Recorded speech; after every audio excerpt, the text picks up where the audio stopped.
Outro exemplo é em 1999, quando a Alemanha, como membro da OTAN, participou do bombardeio da cidade onde estou hoje, Belgrado, por 78 dias no coração da Europa.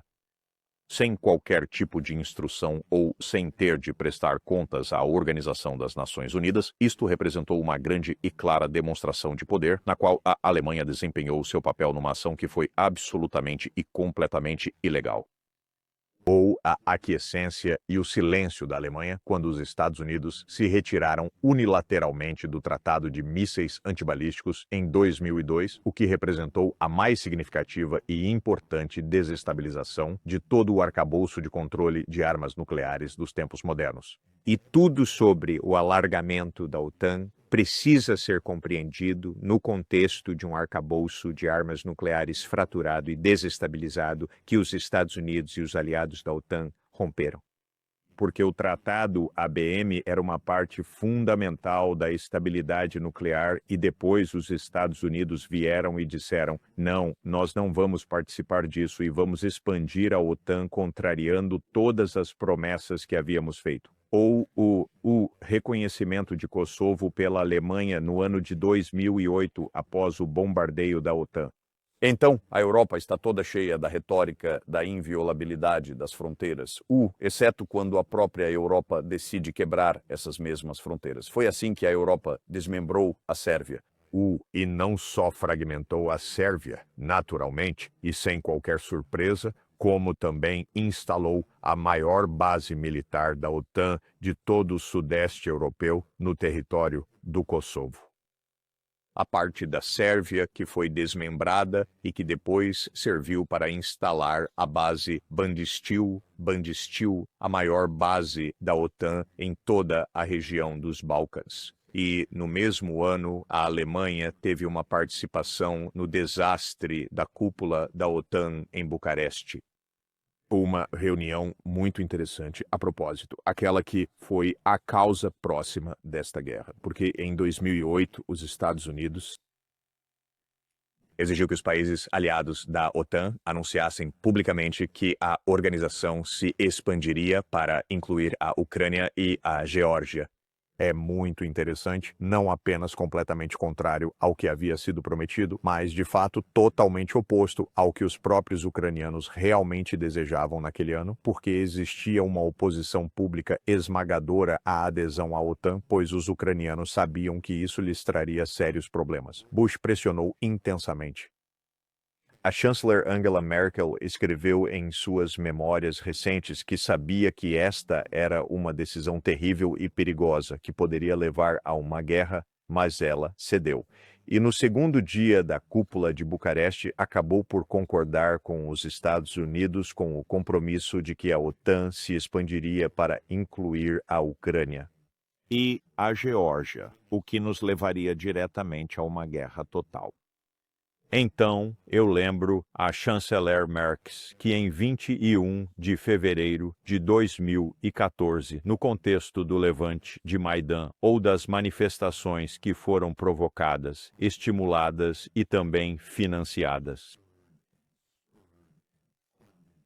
pelos Estados Unidos de muitas e diferentes formas, a Alemanha em conjunto com a Polônia e acredito que também com a França, os três ministros das relações exteriores da União Europeia negociaram com o presidente Yanukovych da Ucrânia que, no contexto desta situação de instabilidade, a calma seria restabelecida, o governo constitucional do presidente Yanukovych continuaria em funções e haveria eleições a serem realizadas no final de 2014. Tudo isso havia sido acordado pelo ministro das Relações Exteriores da Alemanha e os seus colegas em 21 de fevereiro de 2014. Em questão de horas, os autodenominados manifestantes que eram apoiados pelos Estados Unidos, realmente paramilitares de extrema-direita, tomaram os edifícios do governo em Kiev e instalaram um governo extraconstitucional.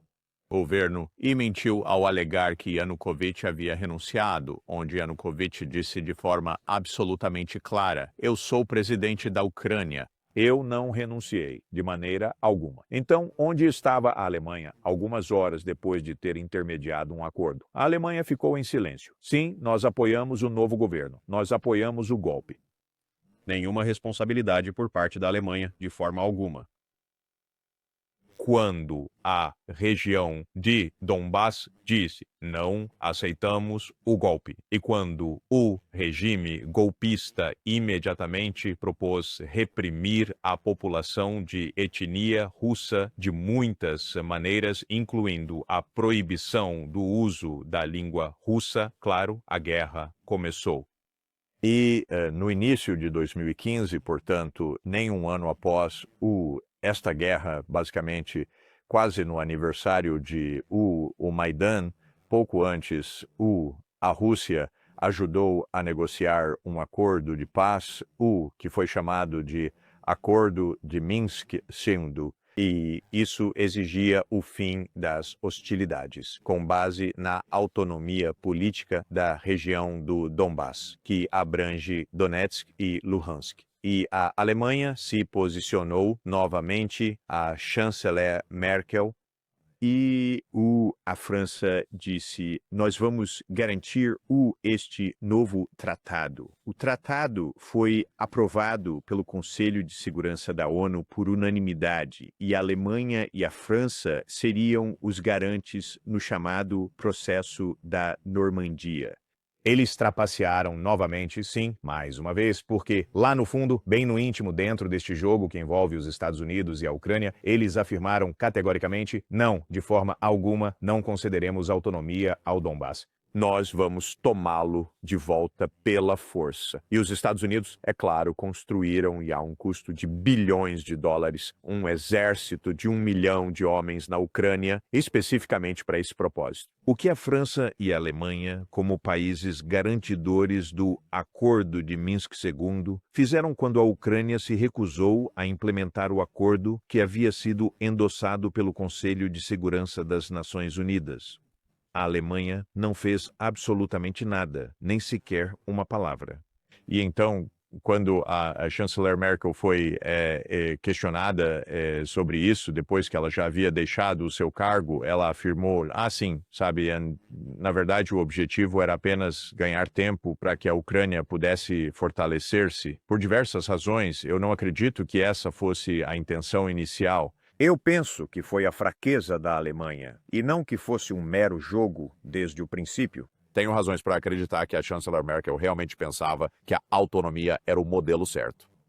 Porque, em parte, o Acordo de Minsk II foi modelado num arranjo de autonomia para cidadãos de etnia alemã, residentes de língua alemã do norte da Itália, numa região chamada Tirol do Sul, algo que a chanceler Merkel conhece muito bem. E então não creio que ela tivesse a intenção, desde o início, de que fosse um jogo, mas ela não defendeu a paz de forma alguma. Então, Glenn, tudo isso é para dizer que, você não ouviria uma única palavra disso vinda, da chanceler Merz. Ele não proferiu uma única palavra sobre a responsabilização da Alemanha, sobre a responsabilidade que recai sobre os alemães, sobre a expansão da OTAN, que, mais uma vez, todos compreendem ser a razão fundamental e principal para o início desta guerra. Ele não disse uma palavra sobre o golpe de Maidan, que foi contrário ao que a Alemanha havia prometido.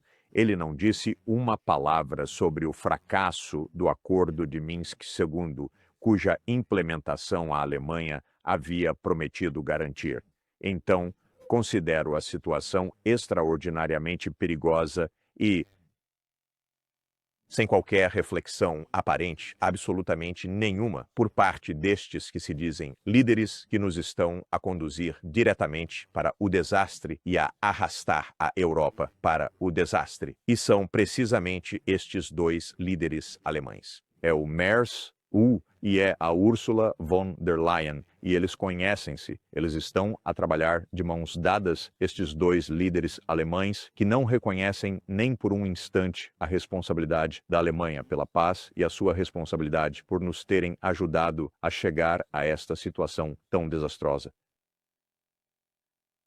A ironia, no entanto, é que quando Moscou apoiou a unificação da Alemanha, havia uma força política muito forte, tanto na França quanto na Grã-Bretanha, que não se sentia confortável com a reunificação alemã e que até se referia a ela como um quarto Reich. Ou seja, bem, o argumento era que a Alemanha alcançaria em paz o que não conseguiu alcançar na guerra. Mas, no entanto, como Moscou apoiou a unificação da Alemanha, a Alemanha foi vista como, bem, de certa forma, apunhalando os russos pelas costas, porque quando chegou a hora de unificar a Europa, todos foram, eventualmente, incluídos para ter um lugar à mesa, exceto os russos, o que efetivamente reviveu a política de blocos.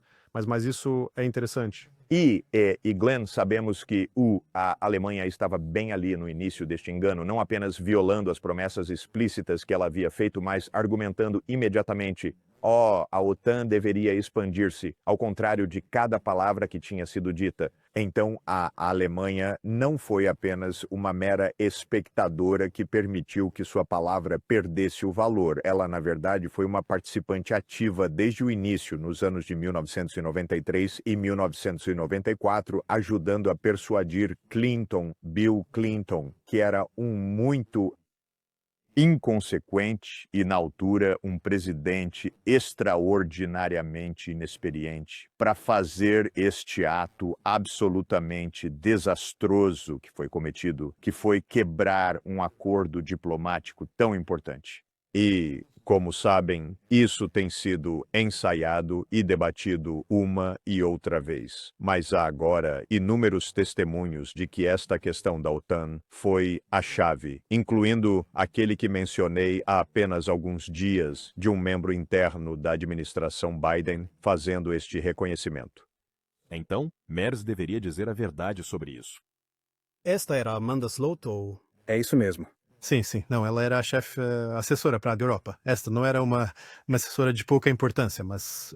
Isso está absolutamente correto. Eles sabem o que estão fazendo. E, a propósito, como já disse em muitas ocasiões, tive exatamente essa conversa com Jake Sullivan no final de 2021, onde eu disse a ele numa longa ligação telefônica: Jake, diga que a OTAN não vai se expandir para a Ucrânia. E ele me disse: Jeff, acredite em mim, a OTAN não vai se estender até a Ucrânia. E eu disse: Jake, se você diz isso, diga-o publicamente. Não, Jeff, eu não posso dizer isso publicamente. Nós temos uma política de portas abertas. Eu perguntei: Jake, você realmente vai entrar em guerra por algo que nem sequer vai acontecer? E ele me respondeu: Jeff, não haverá guerra alguma. Esta é a superficialidade e a fragilidade com que vivemos neste exato momento. E as falsidades e mentiras com que somos confrontados por esses funcionários do governo e Merz. Precisa ter um comportamento honesto antes que sejamos arrastados para o desastre.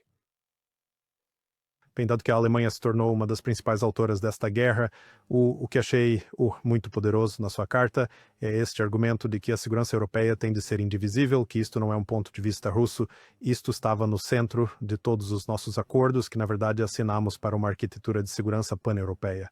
No entanto, quando você ouve os alemães hoje, eles refutam a noção básica de que a Rússia deveria ter quaisquer garantias de segurança.